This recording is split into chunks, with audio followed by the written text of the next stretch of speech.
to another realm. She's fished out of the water by a band of seafarers and their telekinetic captain. She's immediately given a choice: join their ship's crew or die. I'll just read this part and save you the mystery of the other part. But I would say the general overview of the plot was okay. The plot was like not too intense, but nonetheless it was really hard for me to get into. So this is the first book that I read, Hunt on Dark Waters by Katie Robert. I didn't really tap it as much because I didn't like it. So, just a disclaimer, the books included in today's or this month's books that I read are mostly romance and not intended for children to read or teenagers. You should always ask for permission from your parents or guardians before reading a book, because I've been seeing TikToks where middle schoolers are reading books such as Icebreaker. Like, that's not intended for kids. Do you know how much smut there is in there? Well, I've never actually read the book, but I've heard things about it. Anyways, the second book that I read for the month of July is Raiders of the Lost Heart by Joe Segura. I don't know, but this is what it looks like. It looks really pretty, right? Really pretty. What caught my eye is like the little quotations that authors put. My favorite author would have to be Allie Hazelwood, so I really trust her word. That's why I got this book. The book says, "Your tent or mine." So, the book Raiders of the Lost Heart is about two rival archaeologists must team up on a secret Aztec expedition, or could leave their careers and hearts in ruins. But Raiders of the Lost Heart is where archaeologist Dr. Socorro, or also known as Corey Meja, oh my god, I'm gonna mispronounce it, has a bone to pick. Literally, it's been Corey's life goal to lead an expedition deep into the Mexican jungle in search of the long lost remains of her ancestor Chimali, an ancient warrior of the Aztec Empire. When she's invited to join an all expenses paid dig to choose just that, Corey is sure it's too good to be true, and she's right. Anyways, I'm just gonna read up to here. But I would say smut level wise was like a 2-star. Like, it wasn't too smutty, but it like still had spice in it. But I wanted more adventure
Eli. Eli has his own reasons for pushing this deal through, and he's a man who gets what he wants, with one burning exception. Rue, the woman he can't stop thinking about, the woman who's off limits to him, torn between loyalty and an undeniable attraction. Rue and Eli throw caution out the lab and boardroom windows. Their affair is secret, no strings attached.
leaves falling down.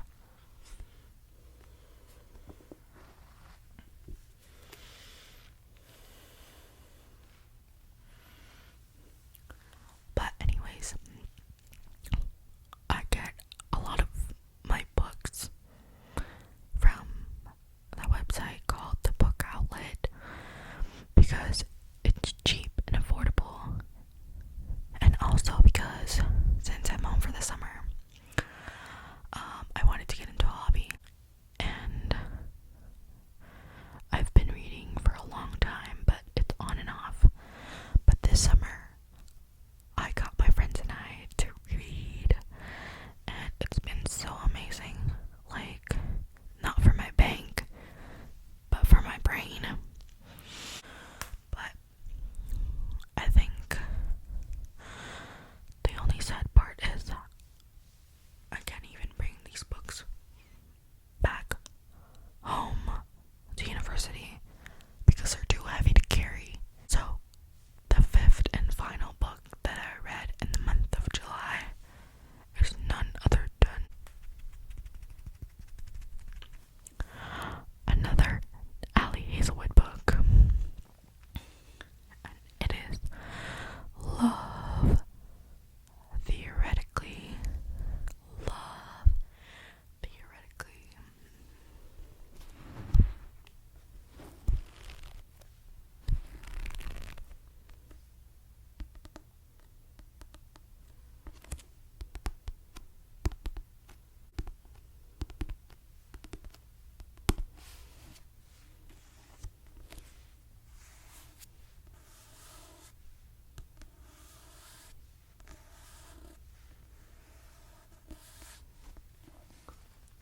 Love Theoretically is the last Allie Hazelwood book that I read, and I've read all her books.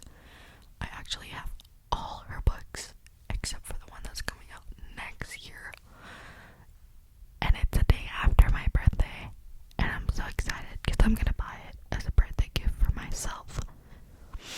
But anyways, I rated this book a 5 out of 5.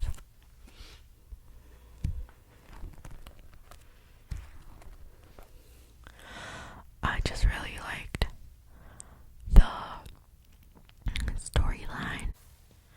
So, Love Theoretically is about rival physicists collide in the vortex of academic feuds and fake dating shenanigans in this delightfully feminist rom-com. The many lives of theoretical physicist Elsie Hanaway have finally caught up with her. By day, she's an adjunct professor, toiling away at creating labs and teaching thermodynamics in the hopes of landing tenure. By other day, Elsie makes up for her non-existence paycheck by offering her services as a fake girlfriend. Tapping, tap, tap, tap, tap, tap, tap, tap, tap, tap, tap, to her expertly honed people pleasing skills to embody whichever version of herself the client needs. Okay, let's continue reading, shall we? Honestly, it's a pretty sweet gig until her carefully constructed Elsie verse comes crashing down because Jack Smith, the annoyingly